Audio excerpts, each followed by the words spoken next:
Hawkburns. Here he is, contestant number 4. How are we doing tonight? I'm from Alabama. Thank you. A lot of people don't know this about Alabama. We're the #1 state, alphabetically. They'll never take that away from us. Hey, you know what? Fuck y'all. Alabama's a great place, okay? There's a lot of fucking famous people from Alabama. Forrest Gump's from Alabama.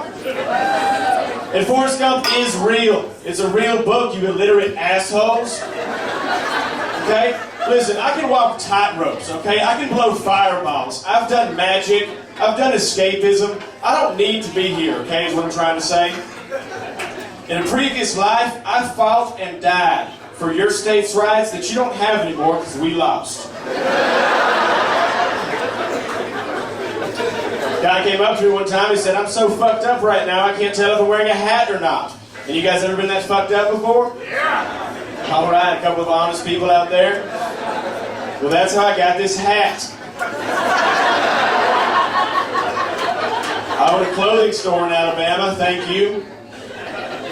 We sell men's pants and women's stockings. It's called Riches and Hose. Britches and Hose.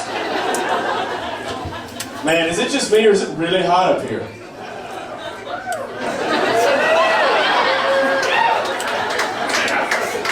So I'm working on a book, guys. Working on a book. Thank you. I take pictures of all my stoner friends' coffee tables. You got high-def pictures, then you gotta look around and find all the different things, you know, like to smoke weed, and it's called High Spy. High Spy. You know, I could talk like a Yankee if I wanted to. Yeah, that's right. If I wanted to talk like a Yankee, I totally could. Problem is, I'm addicted to my southern accent. Because every time I try speaking without it, I have withdrawals.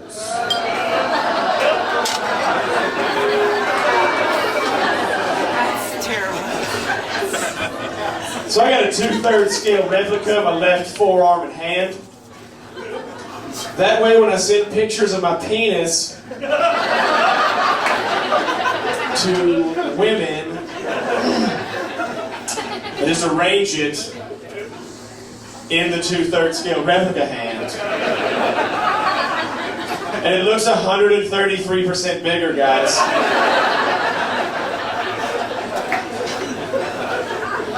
I've been in this new drinking game. It's called beer boarding. It's a lot like waterboarding, except instead of water, you use beer. And it's only torture if you lose. Sometimes I like to cut my toenails into sharp, pointy claws. For obvious reasons.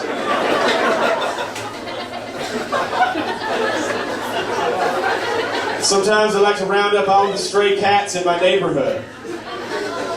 And I bring them all over to my house, and I dress them all up in really silly costumes. Then I put on a light show and eat ecstasy and put bags on their feet and watch them dance around.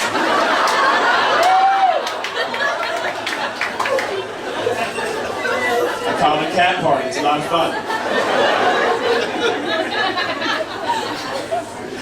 Would you guys like to hear a poem? This poem is a haiku. It's called Haiku for a Girl I Went on a Date With One Time. Here it goes. I don't give a fuck about any of your pets. Stop talking, you bitch. Thank you. So me and my buddy were hanging out the other day. We were hanging out, we were going hiking in the woods, and this big guy in a truck rolled by, and he saw us, and he was like, hey, look at these 2 salad tossers. Just yelled at, like at us, right? Of all people. My buddy really quick yelled back, he's like, yeah, that's not what your mom said last night. And we like high-fived. Like, he definitely heard it, you know? Like, he was really quick. But it was still a little bit embarrassing, because at the time, we were actually tossing each other salads. So it's a little bit embarrassing. Guys, that joke is based on a nearly impossible premise. Like, if you think about the angle of the butthole, Or better yet, just go home and try it. It cannot be done. It cannot be done. So one time I cut myself while I was shaving, and now my right one hangs lower than my left one. I think the reason it happened was because I was thinking about how there's all these exciting, fun ways for women to shave their pubic hair nowadays, you know? There's like landing strips and triangles and like hearts and arrows and hashtags. So I made this new way for guys to shave their pubic hair so we can fit in. And what you do is you shave everything except you leave a full-length strip, 1/4 inch thick, all the way across the top. You divide it just a little bit in the middle, and it's called the Martin Scorsese eyebrows. Martin Scorsese. I wrote that joke because a lot of people told me I couldn't write a funny highbrow penis joke. And I think I fucking showed them, am I right? Dad. I've been Mike Hawkburns. You guys have been lovely. Thank you so much.